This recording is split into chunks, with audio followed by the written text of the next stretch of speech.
¿Qué tal, chicos? Bien, anteriormente habíamos realizado un programa que realizaba la acción de una secuencia cuando entraba a la situación de o detectaba un pulso en uno de los pines. Entonces, lo que vamos a hacer ahora sería adquirir otra señal de otro pin y activar otra señal, o sea, otro LED, que también sea de manera intermitente. Esto con el objetivo de poder tener control tal vez de la dirección de giro de un motor, de alguna electrónica, de control de algún elemento similar o probablemente alguna automatización de dos cargas diferentes. Muy bien, entonces vamos a proponer un punto donde cablemos esa señal digital que va a entrar y un punto donde va a salir esa señal tal cual lo tenemos aquí. Es decir, vamos a hacerlo duplicado, por así decirlo, lo que tenemos. Entonces, vamos a ver aquí en el código de programación que necesitamos primeramente una entrada y después una salida. Entonces declaramos una variable que tenga ahora el nombre de limit_switch 2 y este va a ser, aquí es donde elegimos nosotros el pin, va a pertenecer al pin 3 porque queremos llevar cierto orden. Y ahora vamos a declarar una variable de tipo entero nuevamente, pero esta vez va a ser un indicador como el que ya tenemos, pero como no se pueden llamar igual, vamos a poner que es el indicador número 2. Y en el indicador número 2 tendremos aquí el pin 12. Entonces la carga se va a visualizarse, o la señal de control se va a visualizar en la patita 12, y la señal de entrada se va a visualizar en la patita número 3. Con esto queremos hacer referencia con la palabra de control a que este es el pin mediante el cual va a enviar o sacar del microcontrolador la señal que va a comandar posteriormente algún elemento de potencia. ¿Sí? Si bien todo esto estamos trabajando en etapa de control, en algún momento podremos llegar a otro componente de mayor potencia, de mayor corriente y de mayor tensión, como un relevador, como un optoacoplador, transistor, etcétera. Ok. Entonces, nuevamente, está de más decirles que tenemos la función de configuración y la función loop que se ejecuta una vez y la otra continuamente, respectivamente cada una. Entonces aquí vamos a establecer el modo de operación de los pines que acabamos de declarar. Pin mode, y vamos a ponerle limit switch. El número 2 va a trabajar como entrada también, y el pin que sería el indicador 2 va a trabajar como salida. Ok, hasta ahí vamos bien, ya lo tenemos declarado. Entonces tenemos declarado los dos que nos interesan, uno de entrada, otro de salida. Están bien. Los limit switch son sensores que detectan cuando ya se llegó a un punto o cuando no. Ok, terminamos con entre estas llaves esa parte de la programación y nos vamos ahora a lo que se va a ejecutar continuamente. Y ahora, como tenemos un siguiente elemento que censar para ver si está en uno o no, vamos a escribirlo. Entonces yo copié para hacerlo un poquito más rápido, es al gusto de ustedes. Como tenemos esta variable, lo que se llama aquí button state va a almacenar un valor. ¿De quién?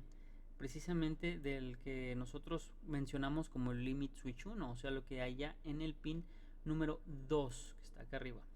Pero si lo dejáramos así, aquí simplemente haciendo referencia a la otra variable, entonces el estado del botón simplemente se agregaría una y otra vez a esta variable, a la variable que se llama button state. Entonces, recuerden que como aquí tenemos int button state, estamos declarándola en esta sección del programa. La estamos creando aquí enseguida. Voy a cambiar el nombre a algo más entendible, o un poquito más intuitivo. Si alguien llega a ver el código que no es suyo, pues que lo pueda entender un poquito. Estado botón 1. Ahora necesito saber, almacenar en otra variable el valor de otro botón. O le pude haber puesto limit switch. Vamos a ponerle estado ls1, estado ls2. Ok, limit switch 1, limit switch 2. Y si tuviera más elementos que fueran de tipo digital, entonces yo podría aquí crear muchas variables, ¿no? Ok, ahora tal cual lo hice la primera vez, lo voy a hacer la segunda vez. Recuerden aquí, leo el estado del limit switch 1 y lo almaceno aquí. Leo el estado del limit switch 2 y lo almaceno aquí, en esta. Creo un retardo para dar cierta estabilidad y periodicidad a mi lectura. Y después yo hago una comparación de qué, pues precisamente del estado de si es 1 o 0 el limit switch que acabo de mencionar o los limit switch que acabo de mencionar. Utilizo esta parte de igual a igual para como un comparador lógico que me está haciendo la comparación entre esta variable y esta. Para este caso, este programa no tendría sentido de ser hasta este punto, porque acuérdense que le cambiamos el nombre a la variable que va a almacenar el estado de estas variables, o sea, de lo que está leyendo en el puerto. Entonces lo que vamos a hacer va a ser cambiarle también el nombre para que compare precisamente la variable que nosotros estamos acabando de almacenar proveniente de ese pin. Entonces, si el estado del limit switch es 1, entonces va a ser lo que está enseguida. Else, vamos a ver, recuerden que pueden ver en la referencia si tienen duda, else va a ser lo demás. Ajá. ¿Qué es lo demás? Pues nada, en este caso no tiene nada. Vamos a ver qué es lo que hace en este caso, ¿no? Entonces vamos a ver para empezar si mi código hasta este punto está bien. Les recomiendo que vayan haciendo eso para que vayan avanzando bajo paso firme en este tipo de programas. Ok, aquí ya tenemos un detallito, ¿no? Que dice aquí, estado ls was not declared in this scope. Esto significa que estamos haciendo referencia a una variable que no la tenemos declarada anteriormente. Y esto es porque vean cómo he declarado esta parte de aquí. Aquí dice estado, mientras acá yo dejé esta ls. Entonces tengo que hacer referencia a la variable que estoy creando desde este punto a este punto. ¿Cómo la declaro? Con esta palabra reservada. Y int, un entero o una variable de tipo entero que se va a llamar así. Vamos a ver si es cierto. Ejecutamos, dejamos que se compile. Y ahora ya no me marcó error de compilación. Ahora ya lo está subiendo, ya comunico con Arduino y vamos a ver el resultado. Ok, entonces vamos a presionar el botón y efectivamente ya tengo eso configurado. Ajá. Ok, entonces eso ya está trabajando bien hasta donde vamos. Sin embargo, el reto del programa era o es crear dos entradas, no solo una. Vamos a tener dos salidas que realicen algo muy similar, pero también vamos a tener dos entradas. ¿Por qué? Porque vamos a tener un limit switch superior y un limit switch inferior, mediante los cuales nos va a indicar, a ejemplo, cuando una cortina, una persiana, ya llegó al límite superior, cuando una persiana ya llegó al límite inferior, con el fin de poder activar o desactivar el funcionamiento de alguna carga. En este caso, por ejemplo, nuevamente, pues probablemente de un indicador o de un motor. Entonces, vámonos al programa nuevamente. Y aquí vamos a decirle qué va a hacer en caso de que el botón no esté presionado. Ahorita de momento sí nos sirve que no haga nada. ¿Por qué? Porque nosotros, nuestro estado lógico del botón se va a 0 cuando dejamos de presionar el botón. Y queda en 0 porque aquí en el código lo encendemos una vez que ya la comparación se cumple de que el estado lógico sea igual a 1.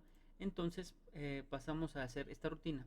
Escribe un alto, espera 200 milisegundos, escribe un bajo, 0, no, lo espera 200 milisegundos y ya, se acabó y no hace nada. En caso de que no cumpla, pues no tenemos que hacer nada. Ajá. Pero vamos a ver una variante, ¿no? Entonces, chequen aquí.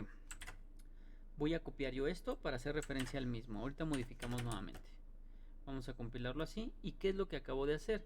Me llevé esta instrucción de que en caso de que detecte un 0 en ese pin, entonces lo encienda. ¿Ya vieron? Entonces ahora está encendido pues casi permanentemente. Mientras yo no estoy presionando mi micro, esto se encuentra encendido. Pero cuando yo lo presione tienen que entrar a la rutina. A la rutina que va en la parte donde sí se cumple la condición de que sea igual a 1. Vamos a ver si es cierto. Lo presiono y ahora sí está entrando a esa parte de la rutina. Comprender esto me sirve por lo siguiente. Como yo voy a comparar más de una variable, puedo utilizar la siguiente estructura. Es decir, vamos a utilizar otro if dentro del if.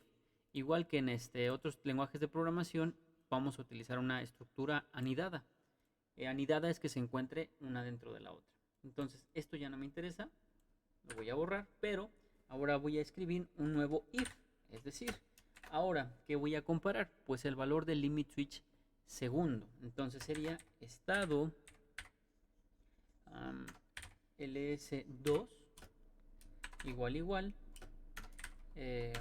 porque es un comparador lógico, y vamos a establecer lo que va a hacer en caso de que sí se cumpla, ¿no?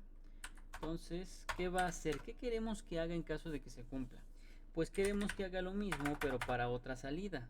Recuerden, en esta parte de aquí ya estamos analizando el segundo elemento de entrada. Entonces vamos a ponerle digital write indicador ¿qué? 2.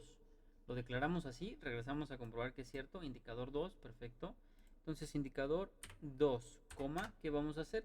Pues vamos a realizar una secuencia similar, que sea intermitente también, para poder ver cuál sería la manifestación de esta señal. Vamos a establecer un retardo para poder percibir esa transición de estados lógicos. Muy bien, y ahora vamos a escribir el digital write igual también, para poder apagar el LED y nuevamente poder percibir esos estados lógicos. Indicador 2 nuevamente, coma, low, cerramos aquí y otro retardo. Vamos a hacerlo que este sea un poquito más rápido que el anterior, para que veamos que no tienen que estar forzosamente sincronizadas los tiempos, o no estamos ligados a esa parte de tiempos. Ok, hasta aquí aparentemente vamos bien. Vamos a comprobar si esto es cierto. Vamos a ver si no tenemos algún error o tenemos que corregir algo, y vamos a ver el funcionamiento. En este caso yo ya tengo programada esta parte. Aparentemente está bien, pero vamos a comprobarlo. Obviamente en el circuito aún no he cableado porque tengo el ejemplo anterior. Entonces, ¿qué vamos a hacer? Vamos a cablear. Vamos a ver. Entonces, ¿a quién hacíamos referencia? Al pin 12, que va a ser la entrada digital. Entonces, en esta parte de aquí, yo elijo el pin y decido llevar un orden. De alguna manera llevo un orden. Recuerden que cuando ya lo hagan de manera más profesional, estos jumpers se van a ir, estos cables se van a ir. Vengo a este punto de la proto, sé yo que la proto en esta parte se conduce así, por lo tanto en ese punto es un nodo, y entonces agrego mi resistencia para limitar la corriente a la LED y la tensión, la caída de tensión. Listo. Me doy cuenta que el valor de la resistencia es adecuado. Recuerden que las resistencias no tienen polaridad, entonces da igual en qué sentido lo pongan. Y agrego mi LED igual, nuevamente correctamente polarizado entre el negativo y el pulso positivo que proviene de en este caso del Arduino. Vamos a alejarlo un poquito. No, aquí está bien. Ahí, listo. Entonces, hasta ahí vamos bien. Pues comprobamos que no he dañado el circuito anterior, se sigue prendiendo, pero aún no tengo no he cableado donde voy a percibir esa señal. ¿Cuál señal? La señal del segundo limit switch. Y según mi programa, vamos a regresar en donde la había cableado. En el pin número 3, aquí se encuentra. Entonces vamos al pin número 3. Ponemos el 3. Ajá, ¿observan? Yo ya lo cableé, ni siquiera he presionado. Vean cómo ni siquiera he presionado y ya está encendiendo. ¿Cuál es el detalle? No, apenas lo conecto y ya se encendió. Vamos a llevarlo ahora a este puntito a tierra. A ver qué pasa. Lo llevo a tierra y miren, vean cómo se apaga. Esto es porque este tipo de cables, cuando están así largos, no están correctamente aterrizados o referenciados respecto de tierra o respecto de positivo, según sea el caso. Entonces, cuando yo pongo un cable alto, funciona más o menos como antena. Se ingresa un ruido, tenemos una pequeña diferencia de potencial por aquí, y entonces se reconoce como algo probablemente estado lógico 1, probablemente. Porque después veremos la parte de un poquito más de ese estado lógico, o de la diferencia de tener bien un circuito referenciado o no. Ok, en este caso yo llego al punto que sea de mi interés, de la proto. Si tengo espacio, pues puedo aprovechar eso, ¿no? Entonces ahora ponemos el pin y vamos a utilizar un micro para hacer la configuración pull up o pull down según sea el caso. Ujú. Ok, entonces, vamos a ver, cableo yo mi micro, tengo que tener una resistencia. En este caso, podemos hacer un cálculo de la resistencia que se está poniendo ahí precisamente para un arreglo pull up o pull down. Pero vamos a poner para este caso, para hacerlo un poquito más rápido, una resistencia de 10 kilo ohms. Ujú. Estoy buscando ahora una resistencia de 10 kilo ohms. Aquí está. Ujú. Entonces, a partir de este punto, yo voy a referenciar al común, a tierra, que le estamos llamando en este caso, que mi señal o la señal que estoy llevando al pin de interés del Arduino. Hasta ahí ya lo tengo ahí. Entonces, ¿qué voy a hacer? Referenciarlo. Ahí está. Respecto de mi común del circuito. Y como pueden observar, en cuanto yo agrego la resistencia, deja de parpadear. Ahora, teóricamente, ya debería de tener una correcta operación en este punto y en este punto. ¿Cuál es la correcta operación? ¿Cuál será la correcta operación? Perfecto, muy bien. La correcta operación es que yo pueda presionar y percibir la señal en el estado lógico alto o correspondiente. Ujú. Y en este caso, lo mismo, ¿no? Observan cómo tengo aquí una velocidad de parpadeo y aquí otro. ¿Qué sucede si presiono los dos? Ok, hay prioridades. Ajá. ¿Por qué? Vámonos al programa. En este caso, podrían pensar que si presiono los dos al mismo tiempo tendrían que parpadear los dos, pero esto tiene que ver, o que no ocurra esto, tiene que ver con cómo he decidido yo poner las estructuras o las condicionantes if, que determina quién se va a comparar primero y a qué caso va a entrar y a qué caso no va a entrar. Por eso cuando yo presiono un 1 o presiono los dos, lo primero en compararse es esta entrada que pertenece al limit switch 1. Cuando sucede esto, entra a esta parte del caso y no entra a este. Entonces, para que ocurra esto, o sea, el siguiente comparador del if, para que pueda muestrear el limit switch 2, lo primero que tiene que suceder es compararse el primero. Si este no cumple, pues se va al caso en caso de que no. Pero en caso de que sí cumpla, se va al caso de que está cumpliendo. Entonces ejecuta la primera parte. ¿Sí? Listo. Uno y el otro.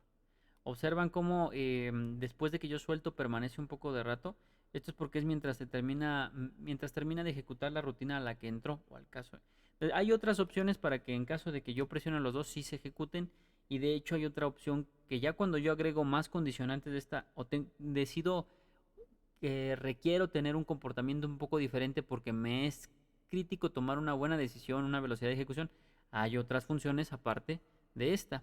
Entonces lo que vamos a hacer en consiguiente sería agregar una pequeña instrucción para poder visualizar este dato por otro medio, pero lo hacemos en el siguiente video.